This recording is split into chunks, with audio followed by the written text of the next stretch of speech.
Hey everybody, welcome to Average Joe Preparedness.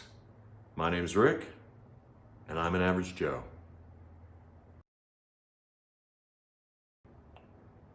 In today's video, we're going to go over a couple things. Firework safety, that's pretty relevant. And to go along with that, we're going to touch base a little bit on first aid kits. Now, I showed you some first aid kits in a previous video. I'm going to show you a few now. Now, we're not getting in depth, but once again, we're going to do what normally happens in my videos is we're going to build and build and build. You with me? Now, starting off with fireworks safety. I don't know what your opinion on fireworks is. I don't know where you live. I don't know if they're legal or illegal. Doesn't matter. We're just going to cover them in general. Fireworks. Fireworks are pyrotechnics. There's a high potential for injury and damage if things aren't done right. I would like to think we can all agree on that. Whether it is a little sparkler, which can burn you, and you can ask my brother about that, or if it is an aerial, which I would like to think no one has an argument that that can be dangerous. The point being is fireworks, from small all the way up to large, have the potential to cause physical harm or damage property, or whether it's because of explosion or fire or heat or impact or whatever. Hopefully we can all agree on that. Now, over the years, I've learned my lessons and I've tried to take the lessons from others. And that's one of the things I'm trying to impart here is learning your lessons, thinking about it and trying to find solutions, and then learning from other people. I don't know if I've said it before. Someone once said that a smart man learns from his mistakes. A wise man learns from the mistakes of others. You with me? So, try to be smart, try to be wise, but at a minimum, try to be smart. So with this last 4th of July, we were gonna have some people over, we were gonna have some fireworks, but here's my setup that I've developed over the years, and I'm sure you have one, and if you haven't, at least think about it. I had a 5-gallon bucket full of water. That's for taking the fireworks and soaking them in before throwing them in the trash can to make sure they're out. I had a fire extinguisher on hand. I had my hose unwrapped with a really nice nozzle on it that'll spray pretty far. And I had a leather glove that was soaked in water. Big, thick, wet leather glove. Now this year, or for the next years, I've also added something else, and that's 4 bricks. Regular old bricks. And what those are used for is to go around, I guess they call them bricks. They're the square or round fireworks that you light and they go off, and then there's a whole bunch of different ones that go one after another. They go for like 10 seconds, or they can go up to like, I don't know, 3 minutes, 4 minutes, depending on what kind of fireworks you're talking about. So it goes on either side of it to keep those things from flipping over. Yeah, when those things flip over, which can happen and which did happen, that can lead to something pretty exciting to look at it from a positive perspective, or something potentially dangerous looking at it from a different perspective. So what happened this year is lighting up one of these bricks, I guess they're called. They get aerials, and it shoots up in the air, poof, and then the next one, poof, and we're not talking about like Disneyland displays or the kind they put on by the cities, but they're pretty nifty. And they come in different sizes, and some of them are larger than others, and some of them are like 12, and like I said, some of them have 250. The point being is, we'll just call it a container, but they call it bricks. So, lit one, and we had a bunch of them, and there was no issues, and everything was going just fine. So, lit one, and about the 3rd aerial, it backfired. So, it exploded basically out of the bottom a little bit. And it took that brick, it's normally right side up, it flipped it on its side. And it happened to be pointing at all of us. Our vehicles, our house, the other fireworks, and people. Yeah, not fun. Now for the rest of the show, for the rest of the evening, we got 4 bricks and we put them around anything that we were going to light off that had and we had no further issues. So we learned a lesson from it. we learned a lesson and moved on. And again, I've added it to my list of the 5-gallon water bucket and my fire hose and the leather glove and the fire extinguisher. So now it's 4 bricks I've added to it because of lessons learned. So getting back to this firework.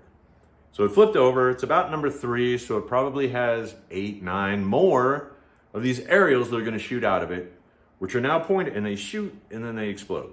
You know, poof, poof. Except they're gonna be coming right at us. And the cars, and the house, and the other fireworks, and just, can you see how this can turn a wonderful occasion and a good, you know, there was a bunch of people and we were all having a great time. Can you see how this can turn it into something unpleasant? Now, in my other videos, I've touched on a few things. One of them is keeping a positive attitude, no matter what happens, because that way you can think. Negative emotion blocks higher brain function and you can't think. Now, this was a small contingency, right? Had the potential to be something larger, but in and of itself, thing falling over. You need to be positive about things, or at least not negative, so you can think. Does that make sense? Also, I think I've gone over it in the videos, it's not what happens, or not what happens to you or around you, it's what happens next. That's what counts. And what happens next depends on your attitude. It depends on your experience, but a lot of it depends on your attitude.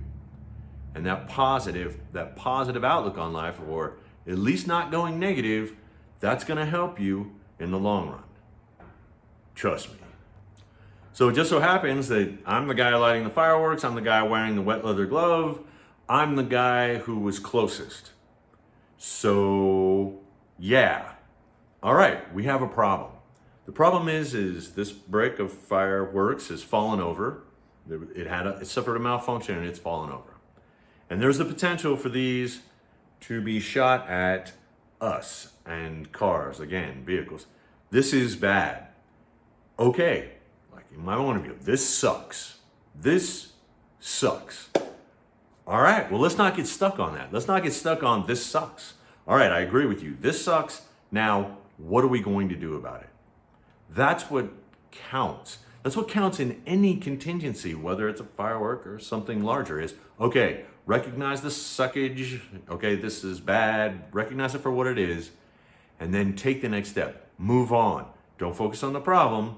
Focus on a solution. All right, my immediate thought was to take my wet leather glove and reach down and flip it over and we're good to go. Shoot it back up in the air. Putting it out is not gonna work. It's gunpowder, it's a type of, and explosives. And so this is, get it, stand it back up, let it shoot back up in the air. Well, as I was approaching it, that little voice, and if you've ever been in a contingency, when you stay calm and the adrenaline and endorphins, and there's a little voice, at least in my life experience, there's a little voice. That's me, but it's a calm, cool, collective me who tends to think. And I'd like to think it's the higher brain function that I'm not blocking because I'm not thinking negative. So anyways, the little voice said, Rick, that's probably not a good idea. You probably want to use that to cover your face because at any second, any moment, another one of those things is going to come shooting out. And if you reach down and grab it while you're bad idea. And I mean this in all humility.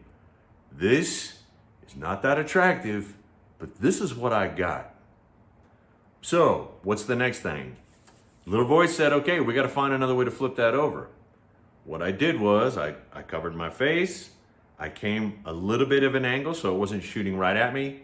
I took my foot, and you understand it's a box, and I placed my foot on the edge of the box, not kicking it, because God only knows where the hell it would have gone. And I placed my foot on the back edge of the box and pushed down to stand it straight up.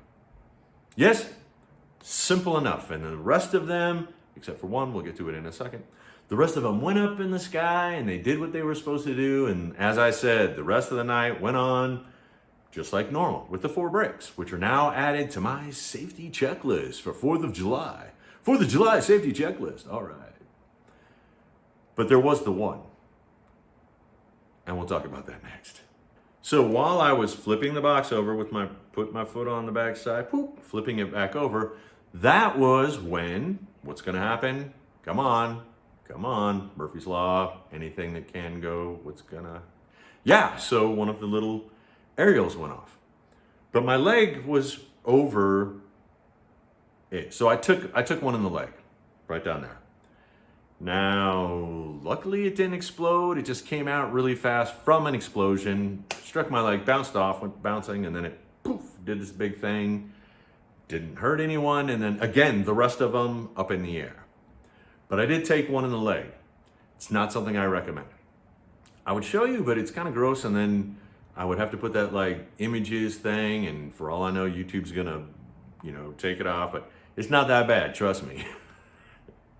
Trust me, I've been hurt worse. But with that, now we are gonna transition into first aid kits. How does that sound? Nice. Did you like that transition? Yes. Now, what happened is not so much of a burn on my leg, it was from the impact. Because when those little things shoot out, they're shooting out. And basically, there's a bruise, which, okay, but the worst part is when you suffer when you get an impact damage, is the top layer of skin can move. Like a blister. I don't know if you know when you get a blister, when you're rubbing your hands raw.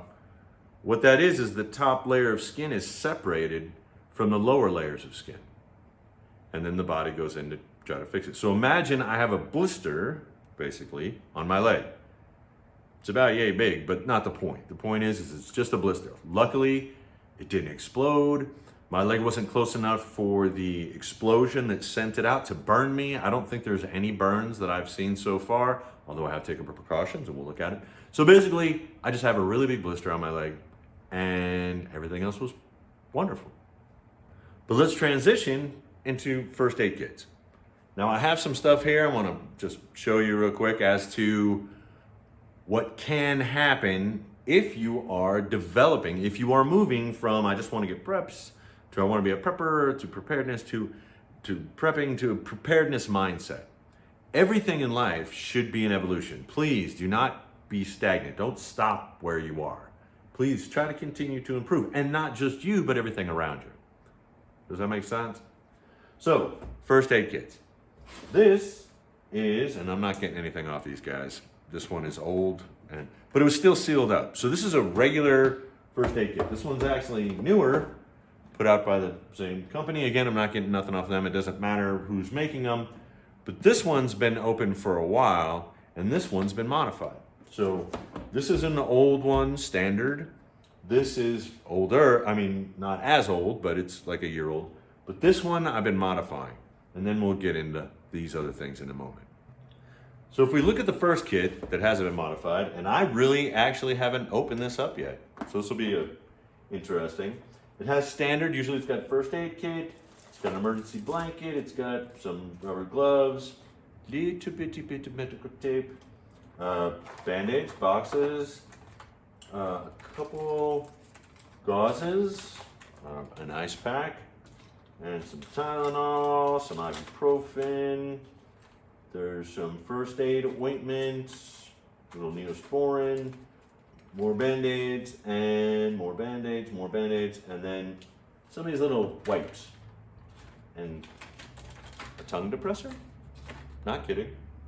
And a wee little pair of tweezers. And yeah, basically that's it. Overall, not a bad little first aid kit for things that are going on or go wrong around the house. So let's take a peek inside.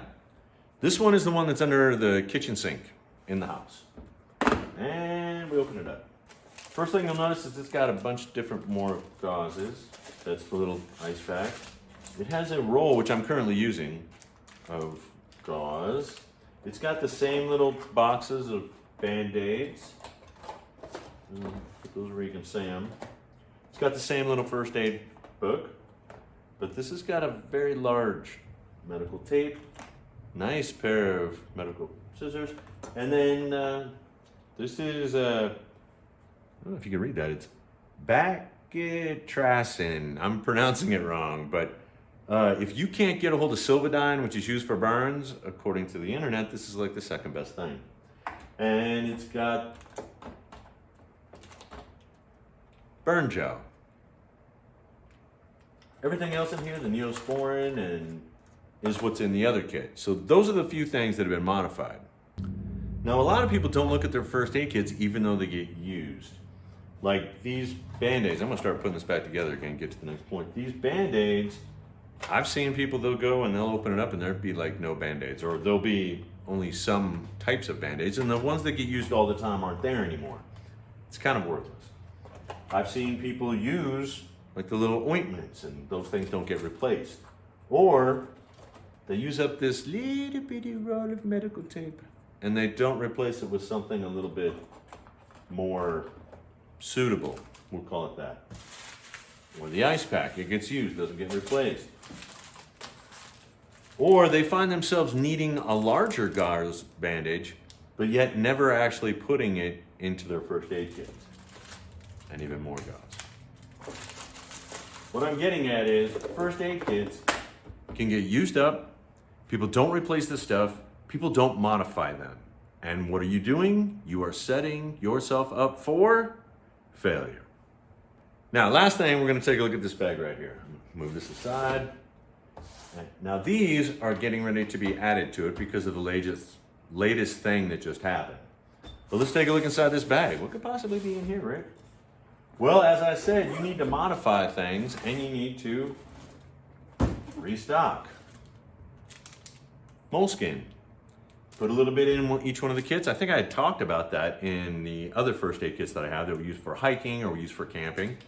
So, big pack of Moleskin, add a little bit to the kits as it gets used. Burn gel. Ordered this off the internet. I take these little things out. I put them in all my little first aid kits, and as they get used, I replace them. I have them here. Now, understand this occurred over time, so I didn't run out and buy this. But basically, more gauze, more antiseptic ointments, Band-Aids. See, I actually bought more. There's quite a few boxes of Band-Aids in here of different sizes, and then as they get used, I replace them. Are you following how this works? If you can, learn from not necessarily your mistakes, but things that happen to you in life, you adapt. These are being added for future use. You adapt. That is moving from having preps, which is like a first aid kit, to prepping, which is having first aid kits for different things, like if you're one in your car or one in your house or one on your bicycle, to a preparedness mindset where you are adapting those things and you are having the supplies on hand so that in the future you can refill them so that you don't end up, because people go, oh, I'm out of those bandages, I'll get them sometime, and they forget. No, I go, oh man, we used up all these bandages, I'm just gonna go right out and do it now. That is a preparedness mindset. So the evolution, you go from having preps to prepping, to being prepared, to having a preparedness mindset. I hope everybody's getting that. So let me finish closing this up.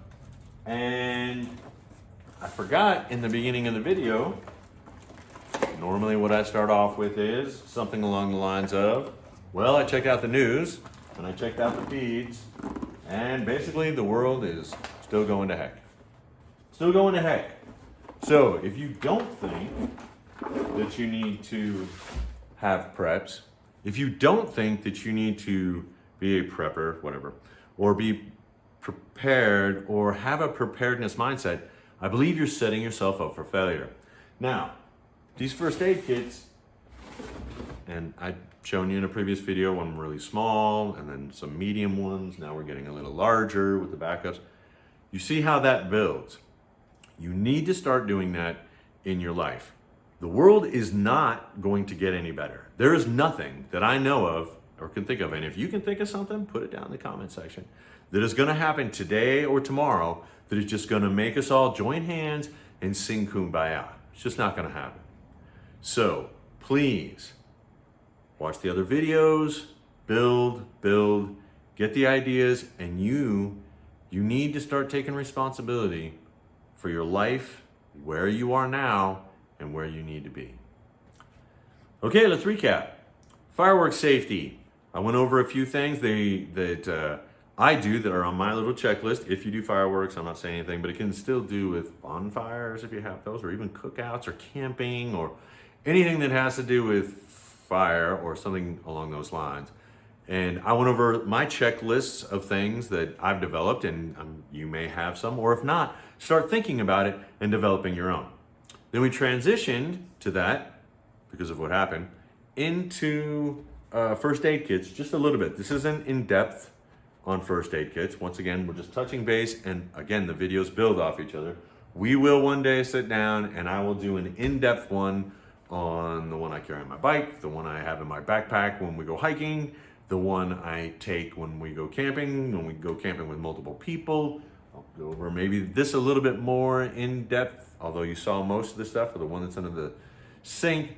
We'll do these things, again, the videos build off each other. But fireworks safety, transition into first aid kits. And finally, if you found anything useful in this video, give it a thumbs up. You can comment down below. Please, constructive criticism is accepted. I have no problem with that, but please keep it positive. And if you want to share it, if you can think of anybody else, share the video, like, share, subscribe. If you haven't subscribed, if you're new to the channel, I highly recommend going back and looking at the old videos, only because they build. Okay? Now, with that, until next time, be happy, be positive, and please, please, please, be prepared.